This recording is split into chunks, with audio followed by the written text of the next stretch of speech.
이번에는 미증시에서 있었던 종목별 메가 이슈들 정리해드리는 메가 이슈 시간입니다. 먼저 핀비즈맵 확인해 보겠습니다. 간밤 뉴욕 증시는 5주 연속 상승 랠리 이후 고점 부담에 하락하는 모습이었습니다. 국채금리도 고개를 들었는데요.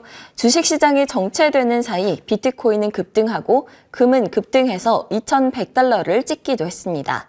시장은 대형 기술주들을 중심으로 하락세를 나타냈습니다. 마이크로소프트, 애플, 엔비디아, 구글, 메타, 아마존 모두 빨간불을 켜면서 하락했는데요.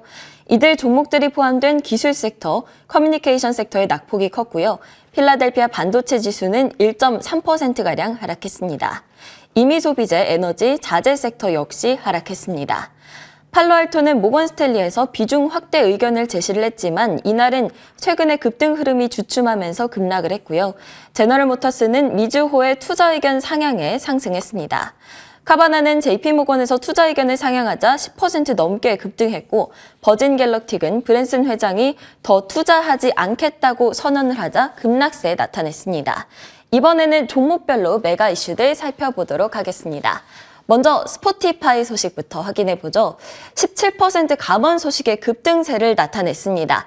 지난 1월에 600명 그리고 6월에 200명에 이어서 올해 세 번째 정리해고를 단행을 한 건데요. 직원의 약 17%가량인 1,500명가량을 추가로 감원을 하겠다라고 밝혔습니다.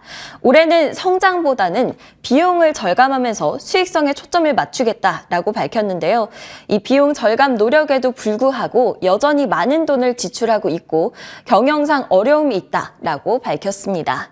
올해 들어서 9월까지는 손실을 기록을 했는데요. 그러다가 3분기에는 흑자 전환을 하고 있는 상황입니다. 신규 가입자도 전 지역에서 증가를 하고 있고요. 월간 청취자는 6억 100만 명에 달한다고 하죠. 주가 확인해 보겠습니다. 7.5%가량 상승하면서 거래를 마쳤습니다. 다음 소식 확인해 보겠습니다. 코인베이스입니다. 비트코인이 4만 1,000달러를 돌파하면서 급등세를 나타냈습니다. 비트코인이 월요일에 5% 넘게 급등하면서 19개월 내 최고치를 기록을 했습니다. 올해 처음으로 4만 달러를 넘어섰는데요. 올해 초 대비해서 145% 정도 오른 수준입니다. 그래프 보시면 최근 들어서 상승세 나타낸 거 확인할 수가 있는데요. 미국의 금리 인하 기대감 그리고 비트코인 현물 ETF 승인 기대감 때문인데요. 반감기에 대한 기대도 역시나 더해졌습니다. 해당 소식에 코인베이스, 마이크로스트래티지 그리고 비트코인 채굴업체인 마라톤 디지털 등이 급등세를 나타냈습니다. 코인베이스 주가도 확인해 보겠습니다. 5.48% 급등하면서 거래를 마쳤습니다. 다음은 메타 플랫폼즈 확인해 보겠습니다.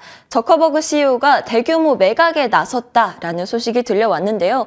올해 들어서 메타 플랫폼즈의 주가가 170% 가까이 급등한 가운데 이 마카오 저커버그 CEO가 지난달 대규모 주식 매각에 나섰다고 합니다. 총 68만 2천 주, 그러니까 약 1억 8,500만 달러 규모로요. 우리 돈으로는 2,417억 원 정도라고 하죠. 매각 배경은 알려지지는 않았습니다.